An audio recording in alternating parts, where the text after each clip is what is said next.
అసలు లోకంలో మర్యాద ఏమిటో తెలుసా? గృహప్రవేశము అని ఒక మాట చేసుకుంటాం కదా. కొత్తగా ఇల్లు కట్టుకుంటే గృహప్రవేశం చేస్తాం, అద్దెకుంటే పాలు పొంగిస్తాం.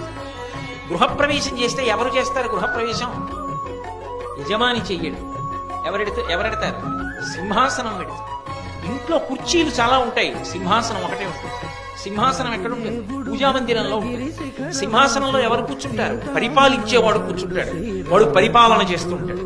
నేను ఇప్పుడు ఇక్కడ ప్రవచనం చేస్తున్నప్పుడు నాకు ఏవి జ్ఞాపకం రావాలో అవి జ్ఞాపకం వచ్చేటట్టుగా నన్ను అనుగ్రహిస్తున్నవాడు నా ఇంటి పూజా మందిరం సింహాసనంలో కూర్చుంటున్నాడు. వాడు నన్ను పరిపాలిస్తున్నాడు. అక్కడి నుంచి వాడు నా యోగక్షేమం సర్వదా చూస్తుంటాడు. ఒక్కొక్కసారి ఊరు విడిచిపెట్టి ఎక్కడికో వెళ్ళిపోతాను, వెళ్ళిపోయినా వాడు నన్ను రక్షణ చేస్తూనే ఉంటాడు. అక్కడి నుంచి వాడు నన్ను పరిపాలన చేస్తుంటాడు. వాడు సింహాసనంలో కూర్చుని ఉంటాడు. అలా సింహాసనంలో కూర్చుని ఉన్నవాడున్నాడే వాడు చక్రవర్తి. వాడిది అంత. గృహప్రవేశం చేశాననుకోండి, ముందు ఎవరెడతారు? ఆయన పెడతాడు లోపల. ఆయన లోపలికి వెళ్లి పూజా మందిరంలో ఆయన కూర్చున్నాడంటే ఆయన పరిపాలన చేయడం మొదలుపెట్టాడు. అప్పుడు నేను ఆ ఇంట్లో ఉండడం మొదలుపెట్టాను. పరిపాలన చేసేవాడు లేని చోట ఉంటే అవ్యవస్థ.